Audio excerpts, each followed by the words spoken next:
हाय मेरी सांसों में तेरा ही नाम रे। हाय मेरी सांसों में तेरा ही नाम रे। जैसे सीता के राम, जैसे राधा के श्याम। जैसे सीता के राम, जैसे राधा के श्याम। जैसे सीता के राम, जैसे राधा के श्याम। पत्ते पत्ते में समाया तेरा नाम रे। हाय मेरी सांसों में तेरा ही नाम रे। हाय मेरी सांसों में तेरा ही नाम रे। हाय मेरी सांसों में तेरा ही नाम रे।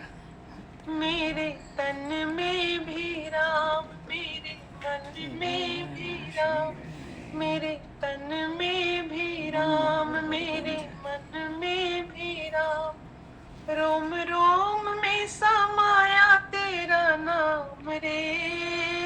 हाय मेरी सांसों में तेरा ही नाम रे। हाय मेरी सांसों में तेरा ही नाम रे। हाय मेरी सांसों में तेरा ही नाम रे। मेरे तन में भी राम, मेरे मन में भी राम। रोम रोम में समाया तेरा नाम रे। हाय मेरी सांसों में तेरा ही नाम रे। हाय मेरी सांसों में तेरा ही नाम रे। जैसे भिलनी के राम, जैसे मीरा के श्याम। जैसे भिलनी के राम, जैसे मीरा के श्याम।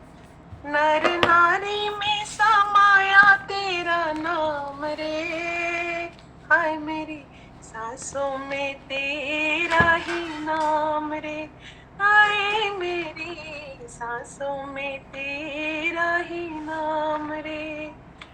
मेरे मन में भी राम, मेरे तन में भी राम। मेरे मन में भी राम, मेरे तन में भी राम। रोम रोम में समाया तेरा नाम रे। हाय मेरी सांसों में तेरा ही नाम रे। हाय मेरी सांसों में तेरा ही नाम रे। जय जय सिया राम, जय जय सिया राम। राम राम राम राम सिया राम रे। हाय मेरे तेरा ही नाम रे। हाय मेरी सांसों में तेरा ही नाम रे। रामचंद्र भगवान की जय। शरणागत रक्षक भगवान की जय। जय श्री सीता। अनंत कोटि ब्रह्मांड नायक सर्वेश्वर पूर्ण परात्पर ब्रह्म असंख्य कल्याण गुणगणले भक्तवांक्षा कल्पतरु शरणागत वत्सल भक्त वत्सल दीनबंधु दया सिंधु भगवान श्री सीताराम जी महाराज की असीम कृपा करुणा से श्री हनुमान जी महाराज की परम पावन भावमयी सन्निधि में महापुरुषों की भावमयी उपस्थिति में एवं आप सभी श्रद्धालु भक्त वैष्णव की मंगल सन्निधि में मानव जीवन का सर्वोत्कृष्ट फल भगवत गुणगान भगवत स्मरण का लाभ हम सभी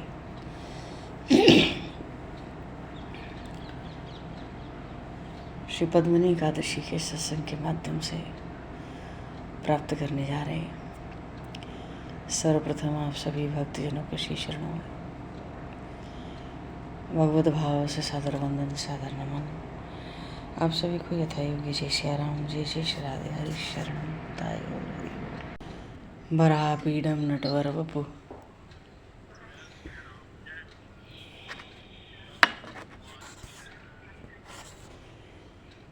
वराहपीडं नटवरवपुः कर्णियो कर्णिकारं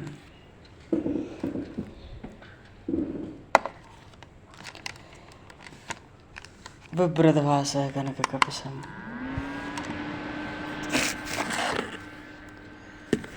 वैजयन्तं च मालां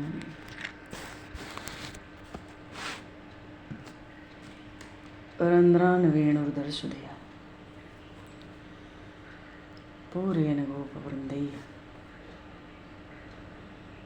वृन्दारण्यं सवधरमणं प्राविशति गीतकीर्ति।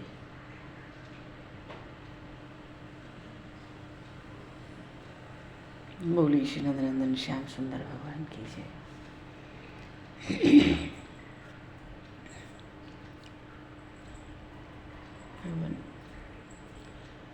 आज अधिक मास की प्रथम एकादशी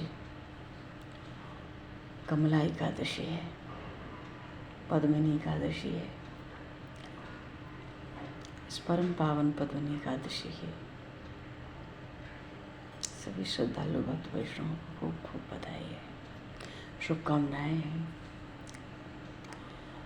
और ये पद्मिनी एकादशी ऊपर से व्यतिपात योग में है। कितने वर्षों के बाद आई होगी और कितने वर्षों के बाद आएगी कहा नहीं जा सकता। वैसे तो 27-28 दिन में व्यतिपात योग आ ही जाता है हर महीने, पर ये अधिक मास का अधिक मास तो ऐसे ही 3 साल के बाद चौथे वर्ष में आता है। 4 चरणों में आता है।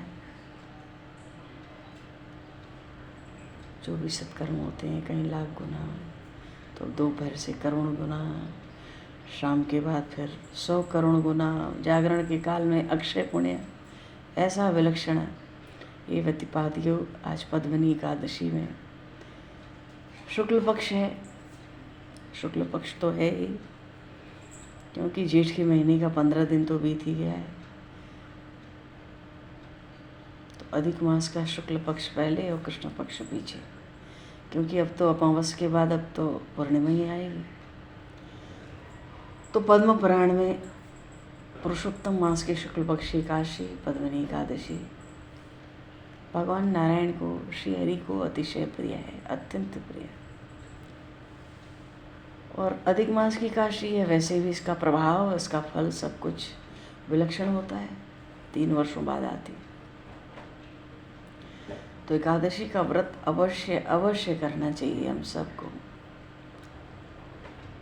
सब तीर्थों में, सब यज्ञों का सब फल पुण्य प्राप्त होता है, सब पाप नष्ट होते हैं और भोग और मोक्ष ये तो मिलता है।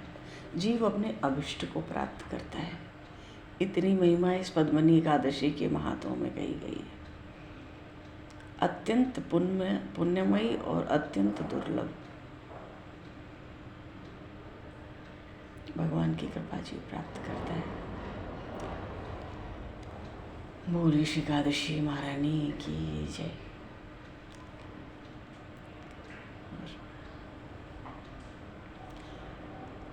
सनातन धर्म में इसका विशेष महत्व है। भगवान श्री हरि को एकादशी वैसे ही समर्पित रहती है। तो आज विधि विधान से व्रत पूजा पाठ कथा सब हो जाए तो फिर बहुत महिमा है। इसी पद्मिनी एकादशी के बल पर, इसी के पुण्य के बल पर कार्तवीर्य ने रावण को भी बंदी बना लिया था।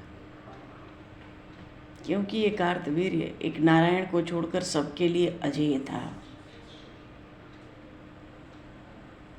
इसने और इसी एकादशी के व्रत से कार्तवीर्य के माता पिता ने पुत्र रूप में कार्तवीर्य को प्राप्त किया था।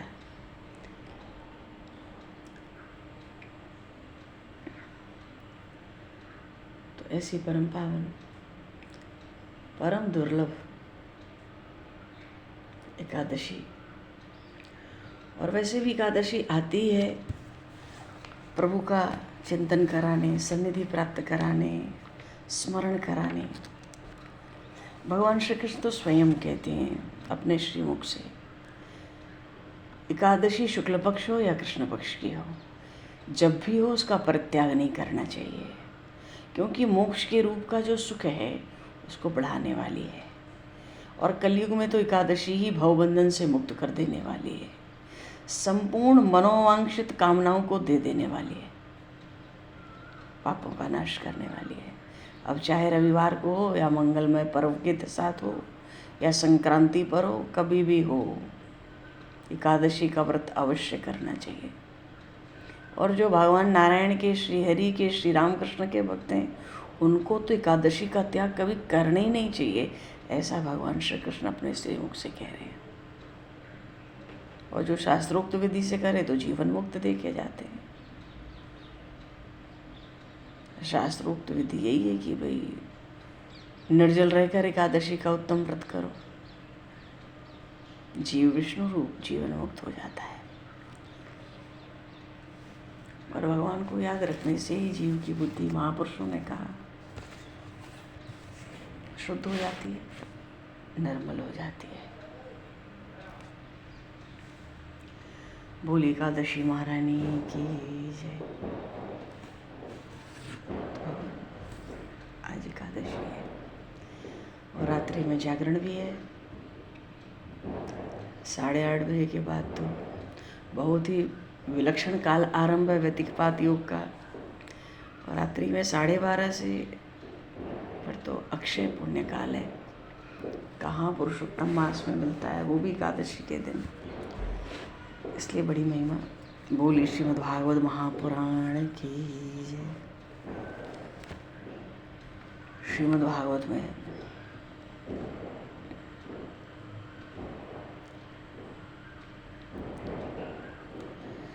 वो कहते हैं ना कि कलिकाल का जो वेग है, ये कलिकाल का वेग ही है ना कि हमारे शरीरों में नित्य नए रोग प्रकट होते रहते हैं।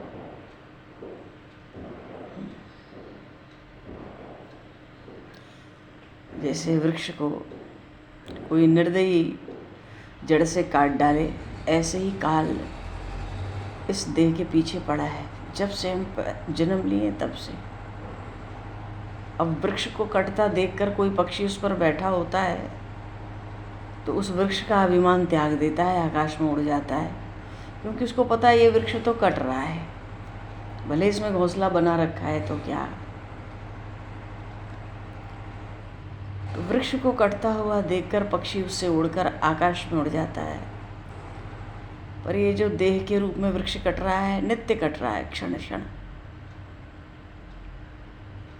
कहते भाई अभिमान को त्याग कर कल्याण के मार्ग पर तुम भी चलो, क्योंकि दिन रात हमारी जो आयु है वो नष्ट हो रही है। अहो रात्रिश सिद्धमानम बुद्ध्वा भूर्व वे पथु मुक्त संग परम बुद्ध्वा निरीह उपशाम्यति। दिन रात क्षण क्षण आयु नष्ट हो रही है और इसी नरदेह से ज्ञान और भक्ति सिद्ध होती है। जन्म मरण से छुटकारा मिलता है, स्वानंद भोगा जा सकता है। इसलिए नरदेह को परम पवित्र भी कहा गया।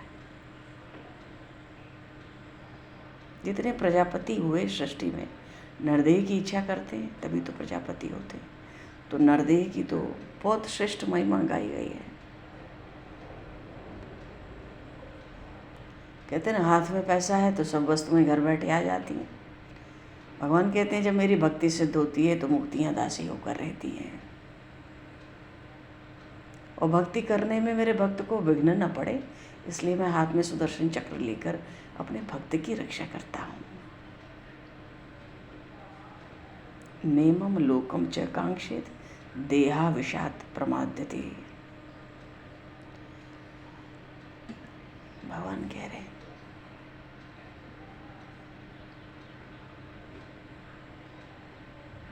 मन के भाव से जो भक्ति करते हैं, प्रभु कहते हैं मैं उसका उद्धार कर देता हूँ। और ज्ञान के अभिमान करके जो भक्ति करना चाहते हैं, मैं उसको यमराज के हाथ में सौंप देता हूँ।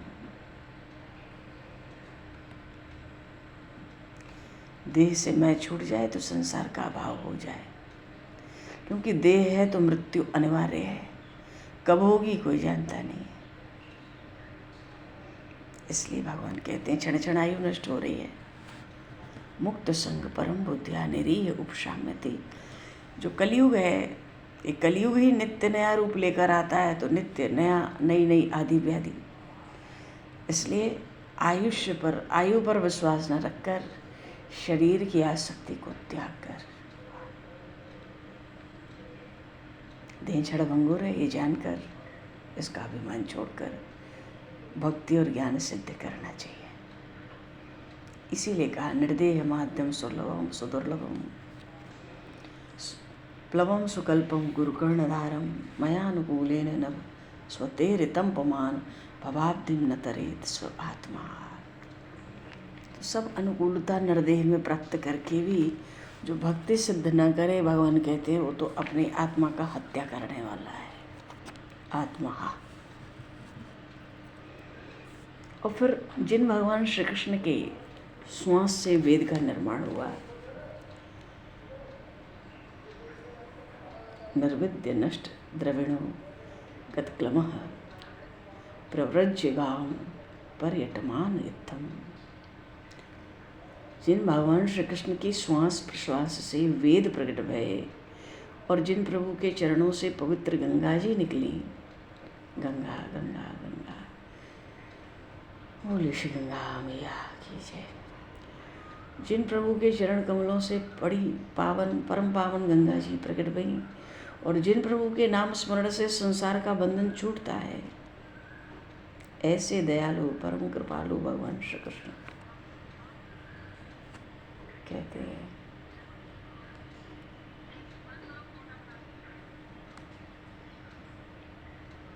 हरि शरण।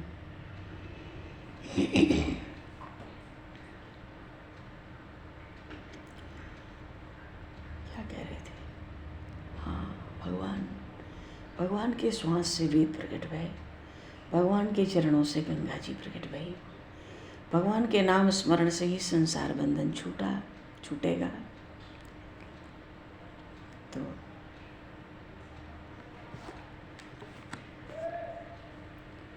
संसार का तो दुख तभी छूटेगा जब मन वश में होगा, क्योंकि मन के सिवाय कुछ भी संसार में दुखदायक नहीं है। मन और विवेक की बेड़ी,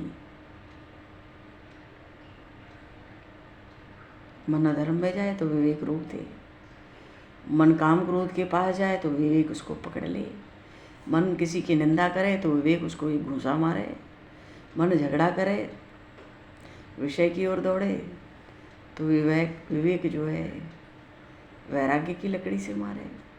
महापुरुषों ने तरह तरह से, जब तक निरंतर श्रद्धा से श्रवण किया गया, कुछ भी भगवान का गुणगान चरित्र लीला चरित्र, वो जब चित्त में स्थिर होता है तो द्वंद्व का झटकड़ा छूट जाता है।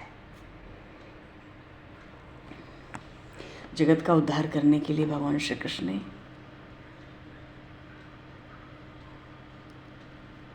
अवतार लिया। भगवान राम ने पत्थरों को जल में तैरा दिया।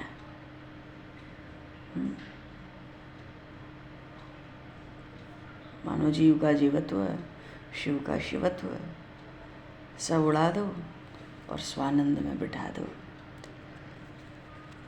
जैसे कहते हैं ना, माँ शारदा सरस्वती गूंगे को भी बोलने की शक्ति देती है। तेषु नित्यं महाभागा महाभागेषु मत्कथा संभवन्ति ताम्रणाम जुषताम प्रपुन्न त्यघ्नम्। इसलिए भगवान कह रहे हैं सत्संग का महत्व इंद्र पद से भी अधिक है। महान भाग्य हो तो सत्संग प्राप्त होता है। सत्संग में भगवत कथा का श्रवण करना महान पुण्य का फल है, क्योंकि भगवत कथा की जो गंगा है तीर्थ को भी पवित्र कर देती है, कलिकाल का मल धो देती है। ऐसी गंगा भागीरथी गंगा।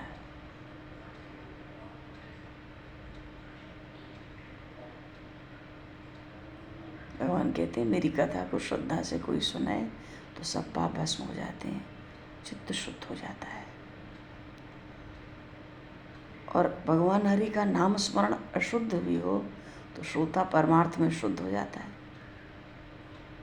प्रभु परमार्थ के मार्ग पर लगा देते हैं।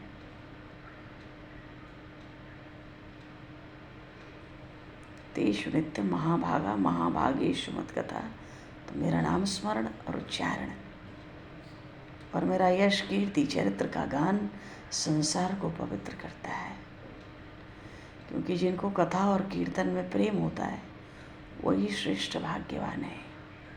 महाभागे तेषु नित्य महाभागा महाभागेषु मत कथा, मत्परा श्रद्धानाश्च भक्तिम विदन्ति ते मयि। भगवान ने भागवत में कहा, जैसे सिंह गरज जाए तो हाथियों के झुंड में भगदड़ मच जाए, भगवान कहते हैं ऐसे ही मेरी कथा सुनने से पाप भाग जाते हैं, चित्त शुद्ध होता है।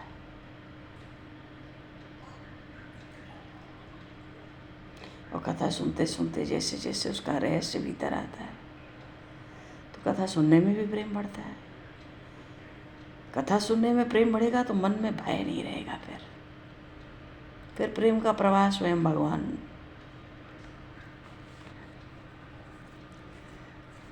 प्रेम का प्रवाह भगवान की ओर चलता है। किस रूप में? भागवत कीर्तन के रूप में प्रभु सुना रहे हैं। और गाते गाते आदर से श्रद्धा जीव की बढ़ती जाती है, धीरे धीरे प्रेम की बाढ़ आ जाती है, संसार के सुखों की विषयों की आसक्ति छूटती है, धीरे धीरे सब जगह भगवत भाव उत्पन्न हो जाता है, अखंड हरि स्मरण होता है। जहाँ दृष्टि जाए वहीं प्रभु का दर्शन होता है। भगवान उद्धव जी महाराज को अपनी ही कथा की महिमा सुना रहे हैं। भक्तिम लब्धवतः साधव,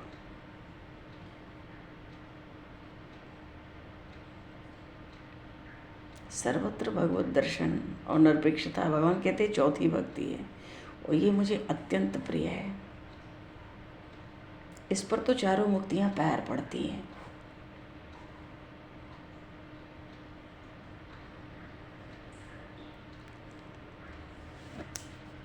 अब चाहे कोई सगुण भक्ति करे चाहे निर्गुण करे, जो भी भक्त है वो ब्रह्म संपन्न तो हो ही जाता है। और कोई ब्रह्म संपन्न हुआ तो वहाँ विवेक वैराग्य ज्ञान सब पैर पड़ते।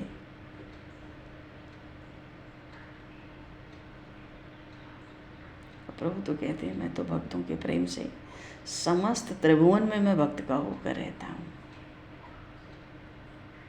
इसलिए सत्संग से सब प्राप्ति धीरे धीरे प्रभु कहते हैं हो जाती है। मानो भगवान संतों की महिमा, सत्संग की महिमा, कथा की महिमा, अपने भक्ति की महिमा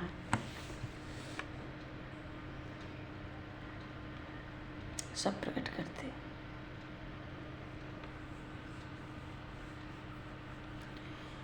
आज पद्मिनी एकादशी है, अधिक मास पहले ही है, व्यतिपात योग का संयोग पहले ही है, बहुत दुर्लभ संयोग। भगवान तो कहते हैं भक्त के द्वारा श्रद्धा से, प्रेम और श्रद्धा से अर्पण किया हुआ जल भी मैं प्रसन्न होकर पाता।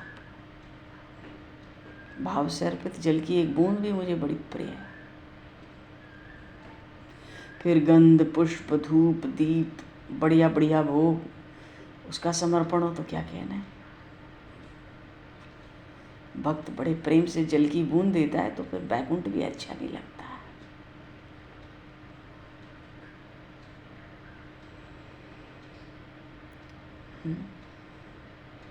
न मे दोषाय कल्पते, उतनी तुष्टि भगवान को और किसी चीज से मानो होती नहीं। बोलिए श्री भक्त वत्सल भगवान की जय, श्रीमद् भागवत महापुराण की जय, श्री कमला एकादशी की जय,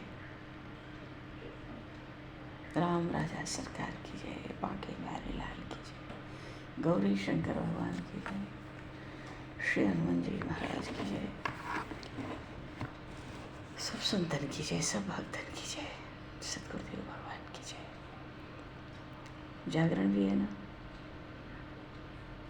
चलो समय को दुष्यत करते हुए अब आज यहीं पर वाणी को विराम, वाक्य पुष्पांजलि प्रभु के श्री चरणों में सादर समर्पित। महाराज आप सभी को भी यथा योग्य जय श्री राम, जय जय श्री राधे हरीश्वरण। जय श्री राधे राधे, जय सिया राम, हरि ताई गौर हरि बोल, हरि बोल, हरि राधे राधे, वही करो। राम राम, हरि श्याम। जय श्री राधे, जय सीताराम बोलने भगवान जिसको बोलना है। हाँ, जय राधे, जय राधे, जय श्री राधे। जय श्री राधे, हरि श्याम।